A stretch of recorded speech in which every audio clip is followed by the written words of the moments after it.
Welcome to Couch Critic, the podcast that breaks down the biggest movies and shows with deep dives and honest discussions. I'm Stephen Mosley, and today's episode is all about Daredevil, Born Again. Charlie Cox is back as Matt Murdock. Vincent D'Onofrio returns as Wilson Fisk.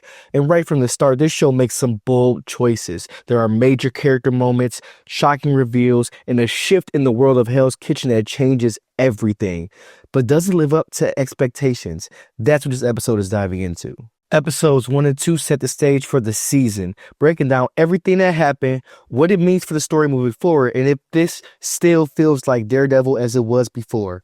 So grab a drink, get comfortable, and let's get into it. Episode 1 starts by reestablishing where Matt, Foggy, and Karen are. Nelson, Murdock, and Paige is back, and business seems to be thriving. The chemistry between them is as strong as ever, and for a moment, it almost feels like the good old days, but only for a moment. Now, quite honestly, this does feel like, a bit of a continuation. It's a full continuation of the Netflix series, but it also does feel like it's in a new era, right? We know this is a new show, but it's also a continuation of the old Netflix show. It really felt like, okay, here's our familiar, but the way the cinematography, the feel of everything, it felt like the old Hell's Kitchen, but it felt like, hey, we're definitely in a new era, and I can definitely appreciate them doing something like that. Now, the craziest part to me, obviously it's been some time, but Matt seems like mentally he has found that true balance between being a lawyer by day and a vigilante by night. It's a strong opening that reminds everyone why these characters work so well together.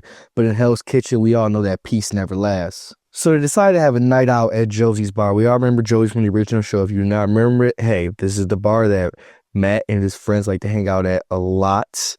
It's from the comics as well. I've been reading a lot of Daredevil comics in preparation for this show. But the three of them head to Josie's bar to celebrate a case win. It's a classic Daredevil moment, of course.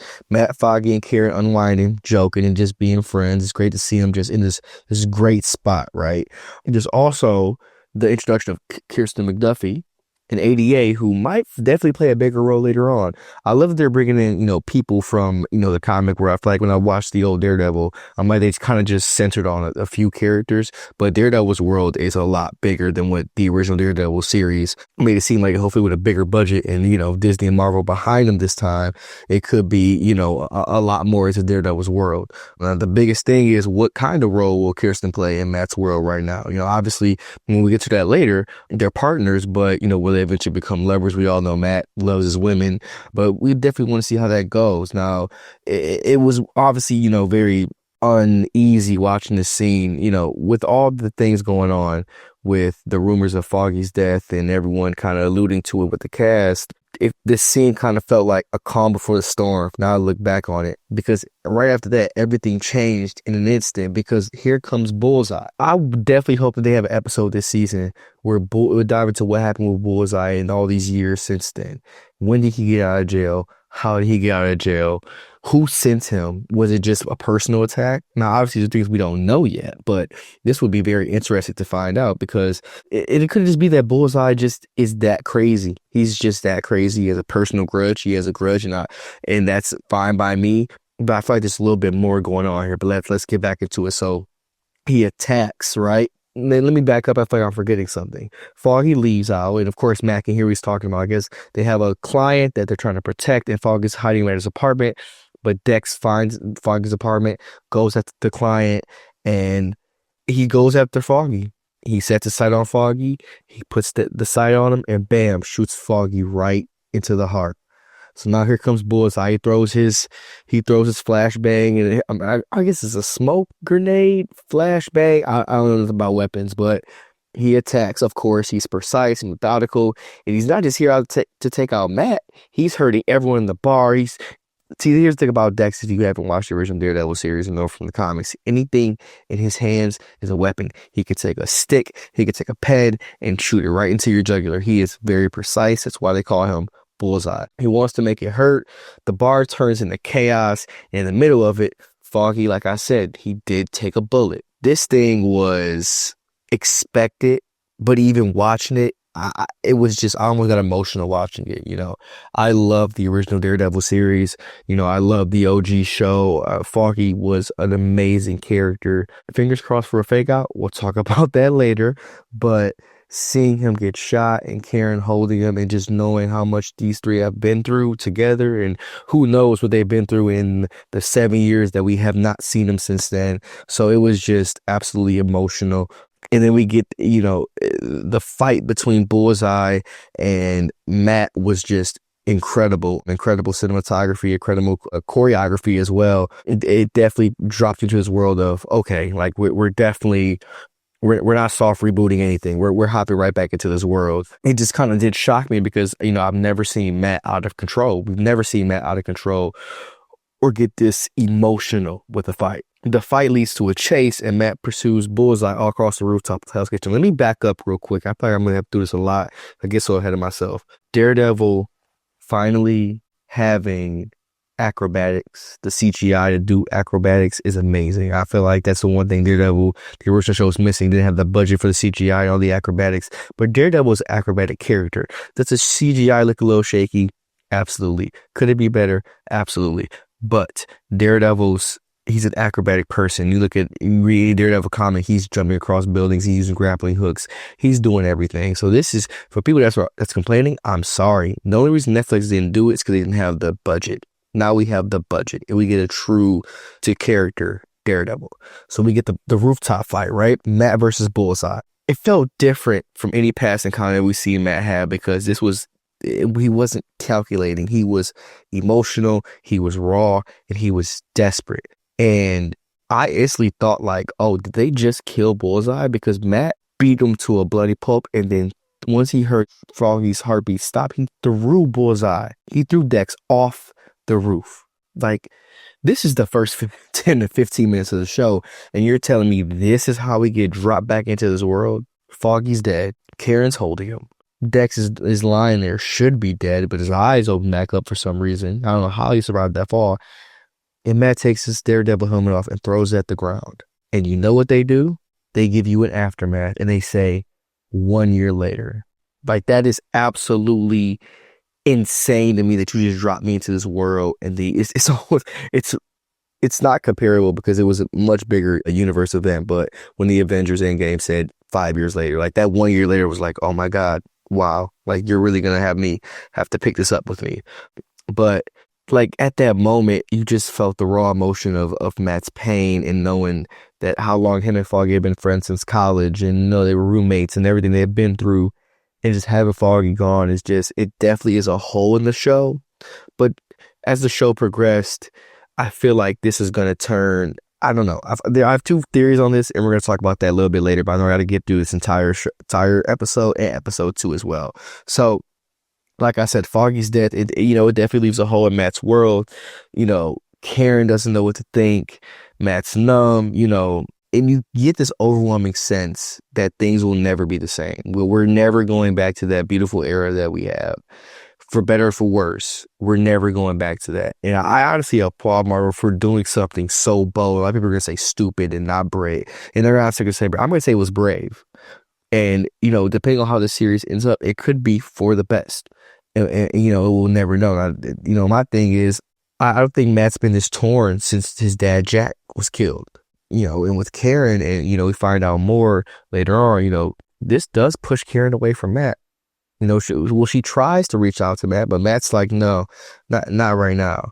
We find out Karen's all the way in San Francisco and all this other stuff. So, but on the other side of the city, while all this is going on, Wilson Fisk makes his move. Let's catch up with Fisk, right? We see Fisk in Hawkeye. He gets shot in the eye by Echo, by Maya Lopez, one of his proteges. In the Echo TV series, him and Maya meet up, they fight, and he decides on the plane after leaving Maya that he is going to run for mayor. And that's how we get here. If you don't want to watch Echo, that's literally what it is. Now, Fisk is free. Last time we saw him, way back when with Daredevil season 3, he was in jail. But he isn't just free, he's thriving. And by the end of the episode, he makes it official. He's running for the mayor of New York City. And this changes absolutely everything. Matt cannot believe it. You know, a lot of people are still saying he's a criminal, he's a crook. How could you ever let him run for president? Life imitating art, right? I'm not getting political. I'm just saying it's kind of funny. But the question is, you know, what does Fisk's new position mean for Matt in Hell's Kitchen? And we kind of dive into that a little bit, but you know, these are questions that I ask myself throughout the episode. You know, it does this make Fisk more dangerous than ever? Everyone's seeming like, oh, he's soft now, he doesn't have it in him. I think it just makes Fisk more. You give a guy like that unlimited tapped resources, unlimited whatever he needs, whatever he wants at his fingertips. And you got kind of got to look at the parallel. And at this point in the season, while Fisk is rising, Matt is falling. And that is really, really insane. While Fisk is rising, Matt is falling. Now, the thing is, Matt does walk away from being Daredevil. And that, I think that was the thing that almost broke me the most, right? Seeing Matt walk away from being Daredevil is just something that I didn't think that would happen. And it seems like he's left it all behind, but it's almost like, wow, you know, but we see all the time in the comics, right? You see it all in comic book media. I'm leaving this behind. I'm not going. They always come back, but he does have a crisis of faith. You know, he struggles with the consequences of his vigilante actions. You know, he seeks solace in the church, and we all know how much of a faithful person that a Catholic that Matt Murdock is. I really feel like that it broke him and it broke his spirit. But as he isolates himself, we're introduced to Heather Glenn. It's so funny currently right now. I'm reading the Frank Miller Daredevil run, which is by most people considered the Daredevil run of comics. And Heather Glenn was definitely his girlfriend. And what I'm reading right now, she's his girlfriend, and she knows that he's Daredevil in the comics. But she's a psychiatrist that works with trauma patients. So Kirsten, of course, who Matt works with, with Murdock and McDuffie, introduced them together and kind of tried to set them up on a date. She's introduced, you know, subtly, but there's definitely hints throughout the show, the first 2 episodes, that she'll play a bigger role in Matt's life. She's someone who sees through people, and you can tell she knows Matt is struggling more than he's willing to admit. But of course, she's not going to say anything about that. Now, my thing, you know, the biggest thing, for me is, you know, with Matt, every time he's close to a woman, Daredevil pulls him away. So will this be the first relationship that works for him? Because he doesn't have Daredevil pulling him away. He has just a normal life. Or can he not just let it go? Then we meet BB Urich. When I heard about this, I was actually very ecstatic because I was kind of saddened that we wouldn't get Ben Urich in a wider Marvel universe with Spider-Man and everything. But they found a way to include, you know, a Urich, and creating BB Urich, the niece, I believe, of Ben Urich. She's an ambitious young journalist looking to make a name for herself. She's not just any journalist, of course. She's the niece of Ben Urich, the legendary reporter, of course, I'm going to say it again, who was murdered in season 1 of the Netflix series. She's introduced, and she's following up on rumors about Fisk's campaign. And, you know, I kind of asked myself, does she already suspect corruption? You know, it's been exposed that Fisk has been a corrupt guy. Can he truly be changed? You know, my also thing is, how will she honor Ben's legacy? Is Ben's wife still alive? You know, does Ben have kids? I don't think he had kids. Don't quote me on that. Could she be the one to expose Fisk, or is she herself in danger? I hope not. I really, really hope that we get a Urich permanently in the Marvel universe. But the biggest thing is, with episode 1, and as we walk away from that, was the meeting between Fisk and Matt. And, Matt confronted Fisk and wanted to sit down and talk with him, and they met at a diner, and wow, they really hashed things out. And it was great to take a little trip down memory lane, but also, you know, seeing them to kind of reflect, but also look forward. You know, Matt telling them, hey, I believe in grace. I'm a Catholic, but if you do this, I will stop at nothing to stop you. And Fisk saying, well, hey, I'm stopping all vigilantes. So if you put that mask back on, trust me, you will be stopped yourself. And that tension of the scene, you know, I was actually shocked. I wrote this down in my notes. I was actually shocked for them bringing up Echo. I didn't know if they would, but they brought up multiple times in the show where, you know, Fisk is, you know, talking about the eye injury and how he was in recovery for so long. It was very interesting to see. Also the dynamic between Fisk and Vanessa having to take over the business. And it seems like there's definitely a rift in the marriage. And we definitely dove a little bit more into that with episode 2. Like I said, these first 2 episodes are very dialogue heavy. And the episode ends with one of the most striking, most visually striking moments. Matt's on a date with not Kirsten, with Heather. Fisk has won the mayorship. Matt's completely lost. And it just absolutely, and there's Fisk looking down the city, and there's Matt looking up, and there's the red light on Matt, and there's the white light on Fisk, and it's just visually beautiful. But let's go into episode 2, right? That's episode 1. We get Wilson Fisk talking in the beginning of episode 2. He's standing in front of a podium, and he's announcing he's officially the mayor of New York City. And if that chills down your spine, I don't know what will or can. Wilson Fisk is mayor of New York City. If you've read the comics, or if you just heard anything, or if you just watched Daredevil, this is not a good thing at all. And gives a speech about restoring law and order. But we know what that really means. It'll be corruption galore. This isn't just a power move. Honestly, it's a way to make sure that no one, including Matt Murdock, can touch him. And I would do that too if I was him. But then we get to Hector Elias' arrest. So this Hector Elias trial is based on the Brian Michael Bendis comic run, and it's called The Trial of the White Tiger. If you ever want to read the comic, I can always recommend it to you guys. I'll tell you where to start, where to go. It's a great trial. It's also great to see like the parallels. I read the comic earlier this year, and in that comic, a white tiger, but it was, Hector, of course, killed 2 undercover cops in a gas station or a grocery store. I can't remember. He knew they were undercover cops, but they were trying to rob the place. He killed them. It became a trial. It was a whole vigilante thing. But we're introduced to Hector Elias, and he's, of course, he was arrested after a subway altercation that left the cop dead, obviously. But here's the twist: Hector's actually a vigilante, just like Matt.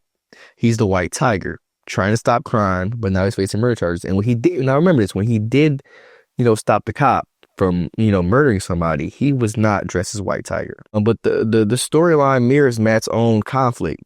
Does justice, do vigilantes still have a place in Wilson Fisk's New York, in the Kingpin's New York?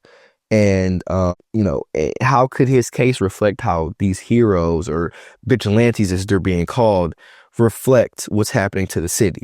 And Matt decides to take on his case. He believes him. He helps him out, and we move forward from there. Even though Matt is trying to stay out of the fight, he still takes his case. But the more that he digs, the more he realizes that there's definitely corruption at play. Could this be Matt's first step back towards being Daredevil? We get a Daredevil and White Tiger team up. Will this case expose the deeper corruption in Fisk's administration? I don't know. Right now, this seems very, very bulletproof to me. He definitely seems bulletproof. Oh, one character I do want to point out, one actor, Michael Gandolfini, the son of the legendary James Gandolfini, who is Tony Soprano to most people. Fantastic. Loving his character, loving his comedic timing. He's been great so far. Definitely looking forward to seeing more of him. But Fisk meets with D.A. Hochberg.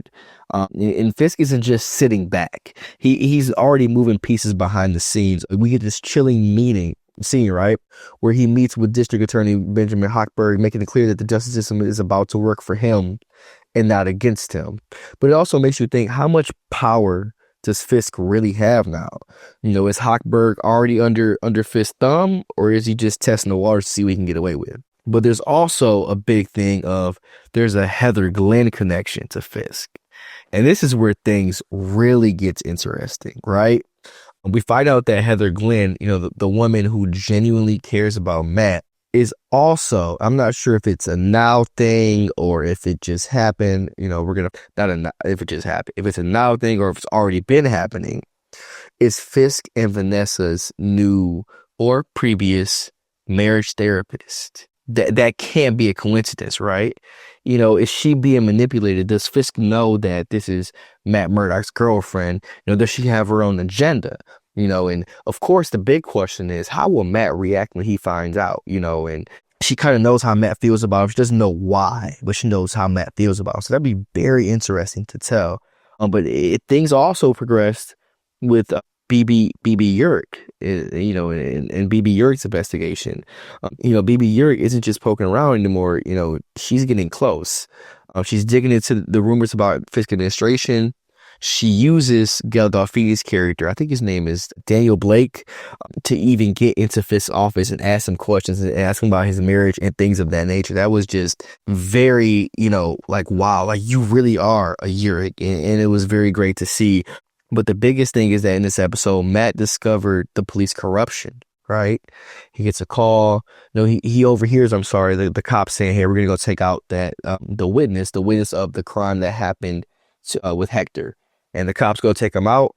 Matt's already there. Matt got him out of there. Officer Powell, was the cop behind Hector's arrest, he also has a Punisher tattoo. That's not a coincidence, guys. They're going with the Chip Zdarsky storyline of cops using the Punisher logo and trying to obviously, make it their own. Is it just another dirty cop, or is it something bigger, right? Could Frank Castle be out there somewhere? That's the biggest thing, right? Could he be out there somewhere? And then, then we get the moment that kind of changes everything. Matt's first real fight that we've seen since quitting as Daredevil. He finally snaps, going after Powell in a brutal one-on-one fight. And for the first time all season, we see a move and fight like the Daredevil we know. It took them beating him first. Will this snap him back into being Daredevil? Or my biggest question is right now, and I want you guys to answer in the comments. What do you think will be the big thing to make Matt go back to being the devil of Hell's Kitchen? Is this the moment where Matt realizes that he can't stay out of this war? And what does that fight mean for the next episode? It's just, wow. What a first 2 episodes here. And I'm not trying to be long-winded. I'm trying to keep it under a certain time, but what a first 2 episodes here. We're back in Hell's Kitchen. We're back in New York City. It feels different. It feels right after 7 long years. And guys, that's a wrap on episodes 1 and 2 of Daredevil Born Again. These episodes, of course, set up a darker, more complex story. And it's clear that Matt is not out of this fight yet. What did you guys think? Are these episodes living up to the legacy of the original series? And how long before Matt finally suits up again? Hit me up with your thoughts and make sure you're subscribed to Couch Critic so you don't miss out on next week's episode 3 breakdown. Until next time, keep watching, keep critiquing, and I'll see you on Couch Critic.